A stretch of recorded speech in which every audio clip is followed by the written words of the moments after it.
Well, that was certainly ugly. The Sixers get absolutely annihilated on the road by the Cavs, 113-85. Did the Sixers team get exposed, or was it simply just one of those nights? Let's break it all down. Perfect.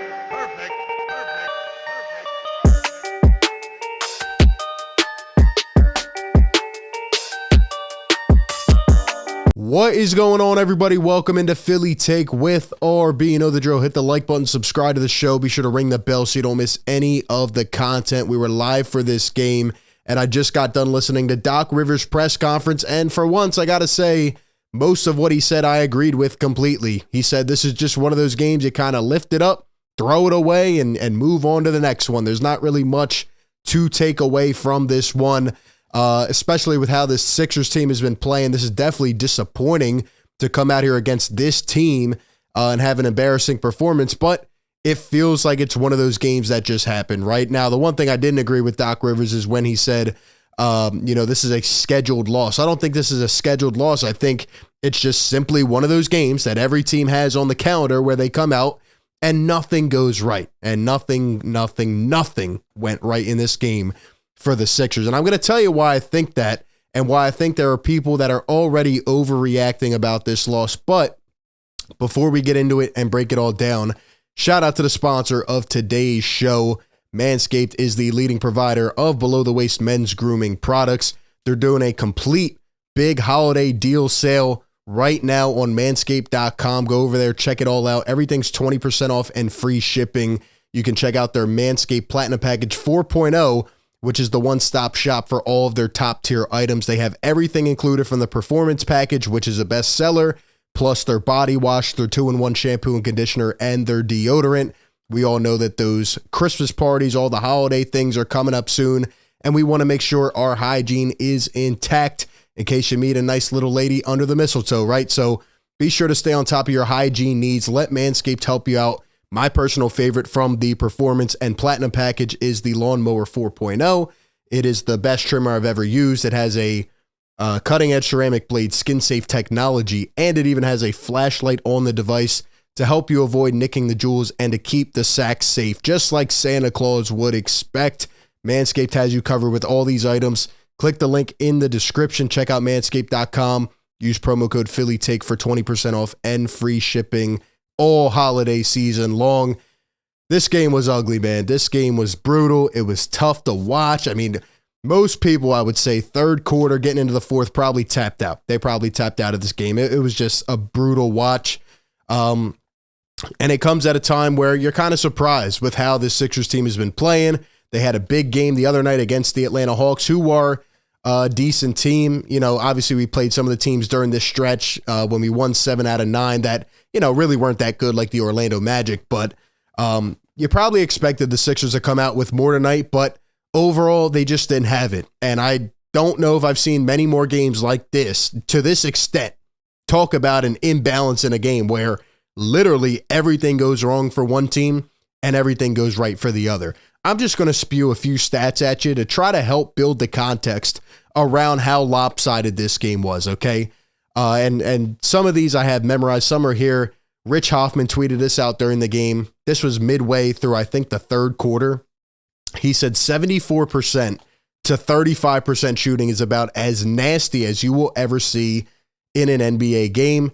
And he also tweeted this out. The Sixers surrendered 16 of 17 shooting in the second quarter to Cleveland. Some bad defense, particularly in transition, but also incredible shot making.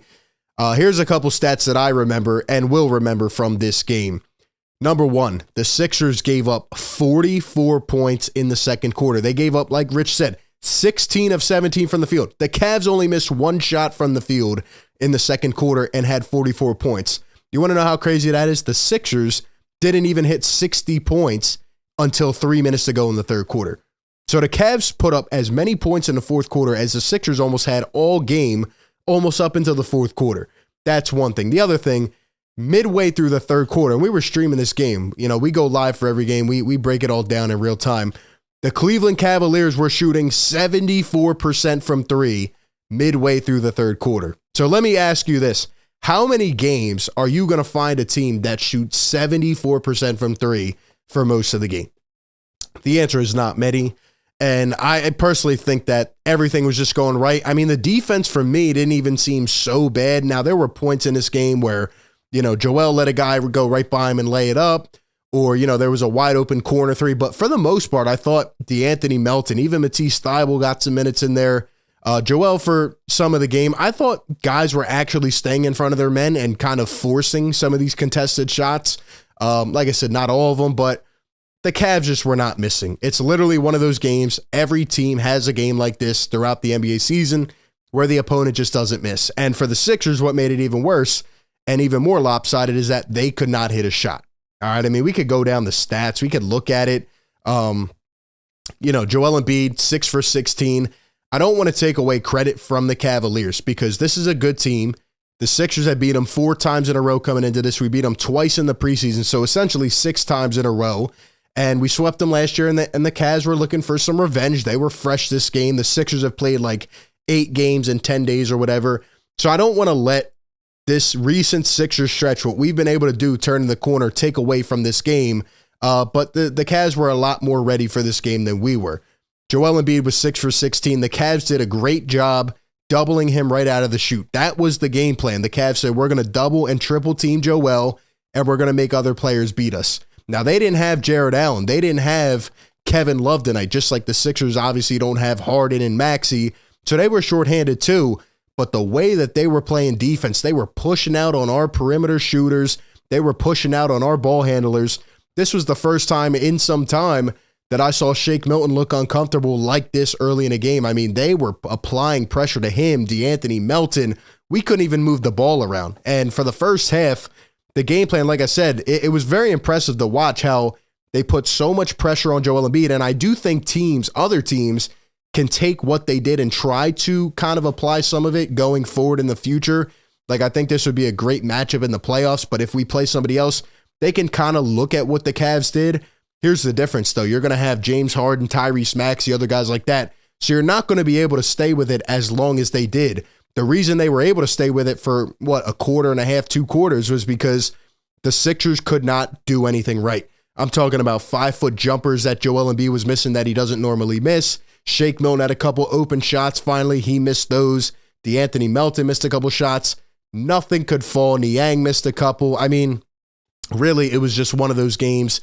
And I'm not really too overly mad about it. Now, if the Sixers come out Friday against Memphis, which is now a very big game, and if we, can come out and be competitive, I'm happy. But if we were to come out and be flat again like we were tonight, then you start to question. And then I think it's fair to say, well, you win 7 out of 9 and then you look this flat for a couple games. But after this, I can't attribute this to, a soft mentality or guys not trying. I don't really think it was that. There were points in this game where I thought Joel could have been more aggressive. He finally started to get aggressive in that third quarter, but it was a little bit too late. I can't say for the entire game, though, that these guys didn't try. They didn't look to be in the right position mentally. Like, they didn't look like they were there. In fact, Joel Embiid early in this game came out and, there was an angle of him when he went to the bench the first time. It almost looked like he was like not feeling well. Tobias Harris had an illness. It almost looked like Joel was not feeling well. And then obviously early on, he wasn't getting the whistle. Him and the female ref got into it. They were kind of barking at each other. Then she ends up giving him a technical. So he was just out of it early on in this game. And I'm not trying to make excuses. This game was very poor. It was very sloppy. I just think it's one of those games, one of those nights, and I can't be overly mad about it. If you want a bright spot from this game, there's not many. However, PJ Tucker hit a couple threes. Matisse Thybulle hit a nice-looking three, even though later on in the game, he had a fast break layup and missed it. Those are really the positives. And Paul Reed, I thought, came off the bench and had a pretty good spark for this team. He looked to rebound after the last game.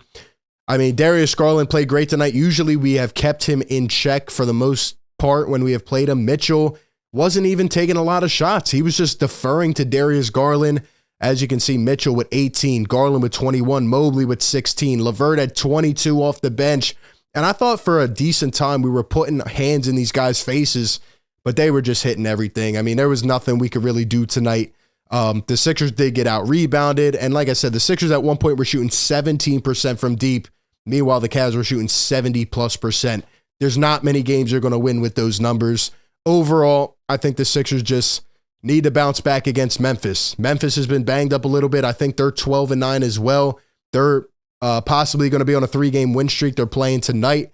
So they're coming in, starting to catch their groove a little bit as well. And it would be great for the Sixers to kind of bounce back and get a good win against Memphis. That's definitely a team I think we can beat. But similar to the Cavs, like I said, I give the Cavs a lot of credit for putting pressure on our ball handlers and shooters. They can take that formula and try to replicate it, because when you look at John Morant and Dylan Brooks and guys like that, the Grizzlies can kind of do a similar thing. So I think the Sixers ball handlers shake, they need to stay confident. They need to stay going and make sure they get their touches. It felt like at one point in this game, we're down, 33, and it's almost like Doc's like, we'll get through. Let's just get through. Do what you have to do. I mean, we're seeing Daniel House run pick and rolls and take floaters. Same with Niang. It was over at that point. There was no coming back. You came out of the half flat. Cavs hit 3 threes and they were just taking off on the ride. There was nothing we could do. But going up against this Memphis team, we're going to see similar to the same kind of pressure. Embiid's got to get going early. He was trying to trust his teammates, but at one point it's got to kick in. He has to say, I am Joel Embiid. I cannot be stopped. I need to bounce back. So that's kind of where I'm at. Very, very ugly game tonight. One you just got to, in my opinion, check off and move on to the next one. But we can't see the same kind of effort and the same kind of play on Friday night, or else we're then going to have to ask those questions. That's just how I feel about it. And I think some people are overreacting about one game. But give me your thoughts down below in the comment section. What did you see tonight? Are you concerned at all after this game? Give me all your thoughts. Appreciate everybody for tuning in. Be sure to like, comment, and subscribe. And like always, I will catch you on the next one. Peace.